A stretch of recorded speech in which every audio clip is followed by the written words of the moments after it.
오늘 하나님 말씀은 데살로니가전서 5장에 있는 말씀, 특별히 18절의 말씀, 이는 그리스도 예수 안에서 너희를 향하신 하나님의 뜻이니라. 이러한 내용의 말씀으로 은혜를 나누고 싶습니다. 하나님의 뜻, 그 뜻에 순종하면서 살아가는 것은 믿는 신자가 갖는 가치라고 할 수 있습니다.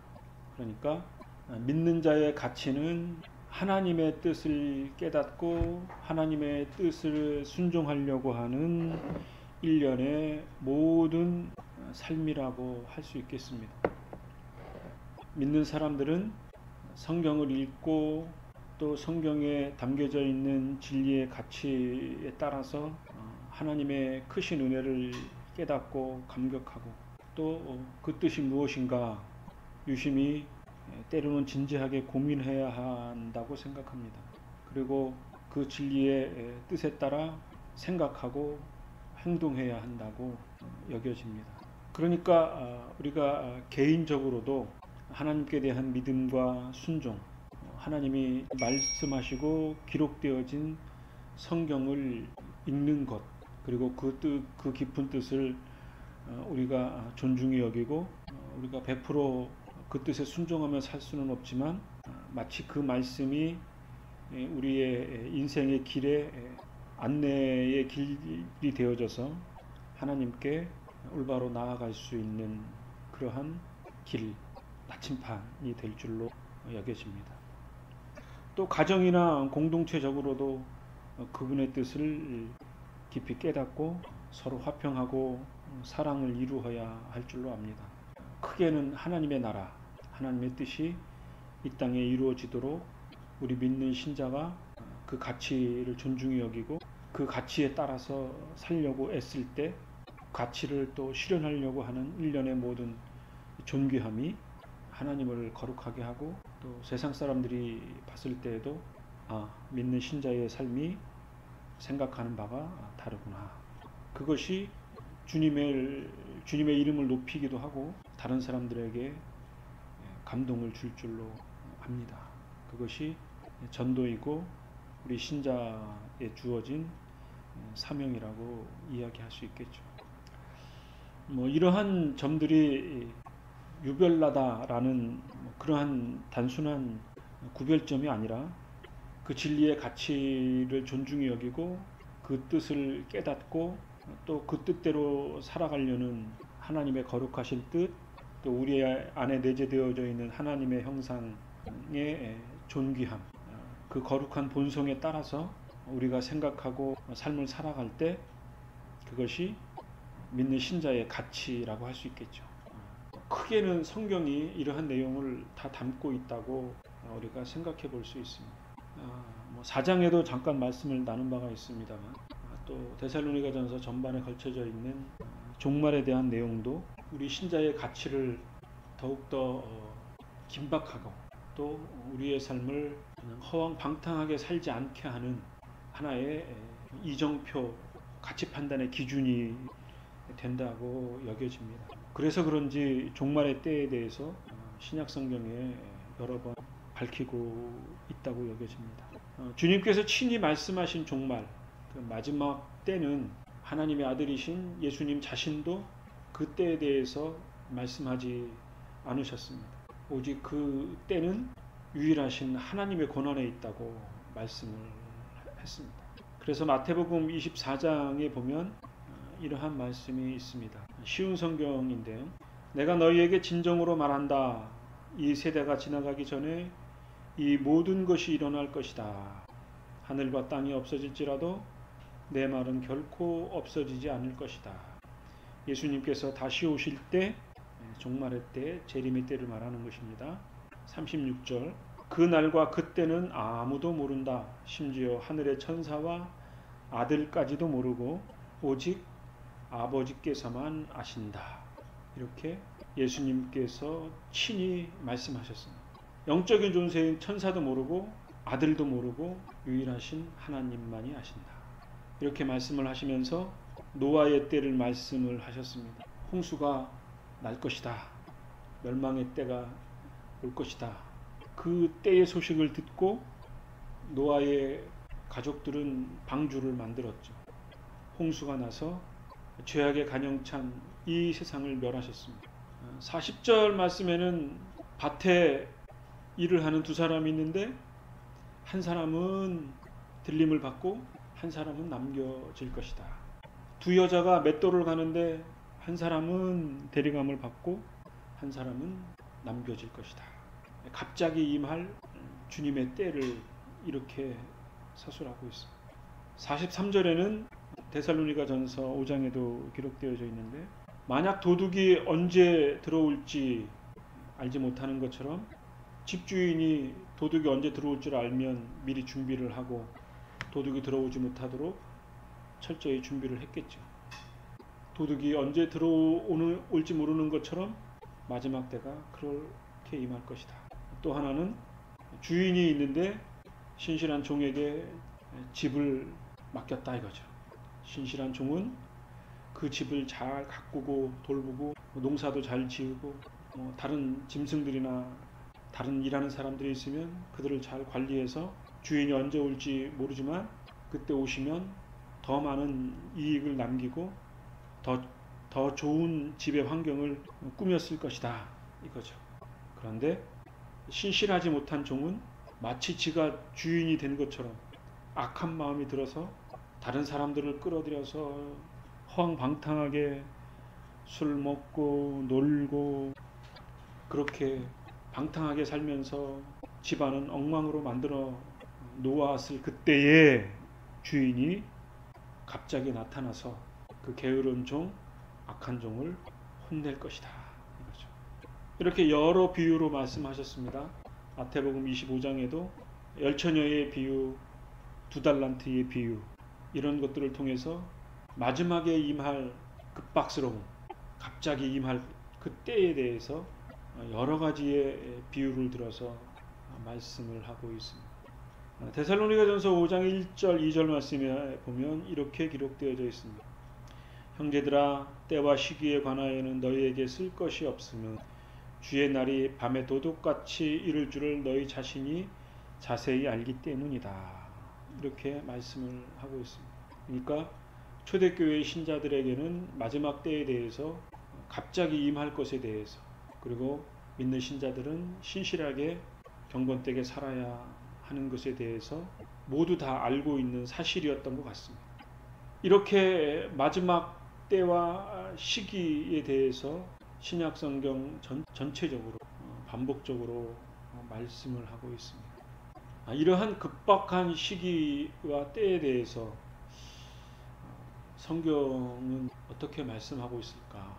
우리가 잠깐 살펴보면 출애굽기 12장에 있는 내용, 이스라엘 백성들이 애굽에 종살이 하다가 가나안 땅을 향하여 나아가기 직전에 소위 말하는 유월절 제사, 그 제사를 준비하면서 어린 양을 잡아서 그 피로 문설주의 피를 바르고 그러면 재앙의 천사가 그 문설주에 발려진 어린 양의 피, 그 피를 보고 그 집은 보호하고 넘어간다 이거죠. 그래서 유월절 제사. 반면에 이 어린 양의 피를 바르지 않은 집, 애굽의 수많은 짐승들, 애굽에 있는 첫째의 모든 것들은 다 죽임을 당하는 그때, 이러한 상황에 대해서 출애굽기 12장 29절에는 이렇게 말씀합니다. 밤중에 여호와께서 애굽 땅에서 모든 처음 난 것. 30절에는 그 밤에 그 나라에 죽임을 당하지 아니한 집이 하나도 없었다.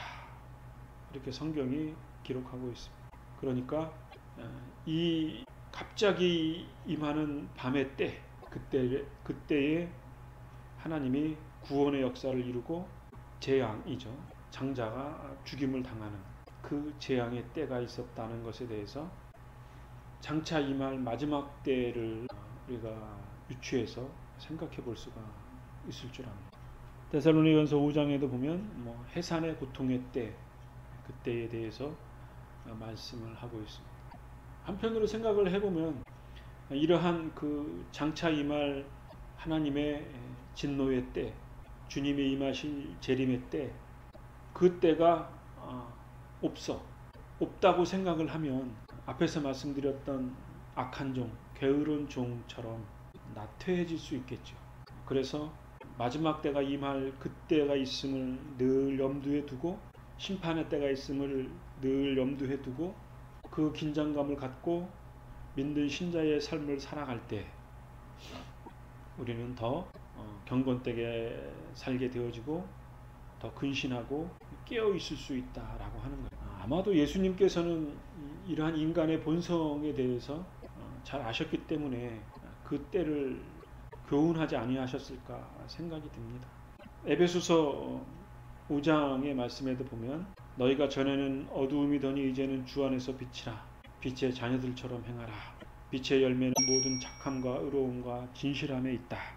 이렇게 말씀을 하고 있습니다. 그러니까 우리가 빛의 자녀들처럼 이 땅에서의 의로움과 진실함을 이루는 그 삶에 대해서 신약성경에 여러 곳에 걸쳐서 우리에게 교훈하고 있는 것을 볼 수 있습니다. 그래서 6절의 말씀에 보면 이렇게 기록하고 있습니다. 그러므로 우리는 다른 이들과 같이 자지 말고 오직 깨어 정신을 차리라. 우리는 낮에 속하였으니 정신을 차리고 믿음과 사랑과 호심경, 호심경은 심장을 보호한다 이거죠. 가슴을 보호한다. 갑옷을 말하는 것입니다. 호심경을 붙이고 구원의 소망의 투구를 쓰자. 그리고 피차 권면하고 서로 덕을 세우기를 너희가 하는 것 같이 하라. 데살로니가 성도들이 여태까지 그렇게 본을 보였던 것처럼 그렇게 앞으로 지속적으로 하라. 이렇게 말씀을 하고 있는 거죠. 그러면서 9절 말씀에는 하나님이 우리를 세우심은 노하심에 이르게 하심이 아니요 오직 우리 주 예수 그리스도로 말미암아 구원을 받게 하심이라. 이렇게 말씀을 하고 있습니다. 그러니까 바울은 마지막 때가 있음을 말씀을 하면서 더욱더 믿는 신자로서의 가치 있는 삶을 살아라. 믿음을 갖고 소망을 갖고 이 세상에서 구원의 역사를 이루라. 빛의 자녀들처럼 서로 권면하고 덕을 세우라. 그것이 신자가 갖는 가치이다. 하나님의 뜻을 이루는 신자의 삶이다. 이렇게 말씀을 하고 있는 것입니다. 두 번째로는 이러한 신자의 가치의 실천적인 면에 대해서 여러 가지로 말씀을 하고 있습니다. 사랑하고 서로 귀히 여기고 화목하고 그리고 게으른 자들을 권계하고 격려하고 붙들어주고 그리고 오래 참음으로 그들을 끝까지 훈계하라 이거죠. 악으로 갚지 말고 항상 선을 따르도록 하라. 이렇게 권면을 하고 있습니다. 요즘은 사냥을 잘 안 하지만 선을 따르라, 권면하라 이런 말의 의미는 끝까지 약한 자들을 보살펴라. 낙담한 군인이 힘들어서 처졌을 때 그 동료들을 같이 끌고 그 군인의 직분을 감당하는 것처럼 그렇게 권면하라. 그것이 신자의 삶이다. 그리고 같은 공동체 안에 있을 때 낙심한 자들을 돌보는 자세다. 이렇게 우리가 이해할 수 있겠습니다. 그리고 하나님의 뜻에 대해서 성경에서 말씀을 하시기를 우리가 잘 아는 말씀 16절 항상 기뻐하라. 17절 쉬지 말고 기도하라. 18절 범사에 감사하라. 이것이 그리스도 예수 안에서 너희를 향하신 하나님의 뜻이다. 기뻐하고 기도하고 감사하는 것. 이것은 늘 하는 거죠. 기뻐할 수 없는 환경 속에서 기도할 수 없는 환경 속에서 우리의 마음과 영적인 상태 속에서 감사할 수 없는 환경 속에서 기뻐하고 감사하고 기도하는 것. 그것이 하나님의 뜻이고 이렇게 기쁨과 기도와 감사를 통해서 우리가 더욱더 새로워지고 새로운 존재가 되어지고 그것이 하나님의 뜻을 이루는 것이다. 그리고 그것은 성령을 소멸하지 않는 것이고 예언, 말씀을 멸시치 않는 것이고 그리고 이 세상의 모든 악함에 대해서 악의 유혹을 극복할 수 있는 유일한 길인 거고 그리고 우리가 기뻐할 수 없는 환경, 불평할 수 있는 환경의 유혹을 떨쳐버릴 수 있는 적극적인 신자의 행위, 하나님의 뜻을 이루는 적극적인 행위, 그것이 기뻐하는 거고 기도하는 거고 감사하는 이러한 신자의 행위를 언제까지 하냐?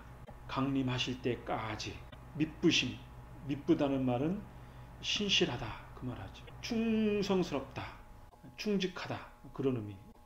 그러니까 주님이 강림하실 때까지 우리의 생애가 마감할 때까지 기뻐하고 기도하고 감사하고 성령을 따르고 서로 권면하는 하나님의 뜻을 행하는 신자의 모든 가치를 따라 살아갈 때 그때까지 미쁘시도록 신실하게 흠없도록 보존하라. 23절에는 평강의 하나님이 친히 너희를 온전히 거룩하게 하시고 또 너희의 온 영과 혼과 몸이 우리 주 예수 그리스도께서 강림하실 때에 흠없게 보존되기를 원한다. 그랬습니다. 우리의 영과 혼과 몸이 온전해지도록 그렇게 하나님의 뜻을 순종하면서 살아라. 너희를 부르신 이는 미쁘시니 신실하신 분이시니 그가 또한 이것을 이루실 것이다. 라면서 사도 바울은 데살로니가 성도들에게 마지막 권면의 말씀을 하는 것입니다. 낙담에 빠진 신자들, 시리에 빠진 신자들, 그런 신자들을 향해서 하나님의 뜻을 적극적으로 행하라. 순종하라. 그것이 신자의 가치를 이루는 그러한 삶의 모범이 될 것이다. 이렇게 권면을 하고 있습니다. 이러한 삶을 살아가는 것이 하나님이 우리를 부르신 진정한 의미라고 이 시간에 다시 한번 깨닫는 다짐하는 그러한 귀한 시간이 되어졌으면 좋겠습니다. 왜냐하면 복잡한 이 한국 교회의 상황이 주님이 말씀하신 성경의 전체적인 말씀과 또 데살로니가전서에서 바울이 권면하는 이 권면의 말씀과 동떨어진 면이 너무 많기 때문에 마치 악한 종, 불의한 종처럼 하나님이 축복해 주신 이 영적인 풍요로움에 빠져서 취하고 방탕해서 주인의 마음을 상하게 하는 그러한 일련의 행위들이 한국 교회라는 이름으로 신자의 이름으로 너무 많이 행해지는 모습이 보여지기 때문에 오늘 데살로니가전서의 바울의 권면이 우리에게 더 크게 다가오는 것으로 여겨집니다. 주님의 뜻을 이루는 신자의 삶이 되어지기를 다시 한번 다짐하는 이 귀한 시간이 되어지기를 바랍니다. 기도하겠습니다.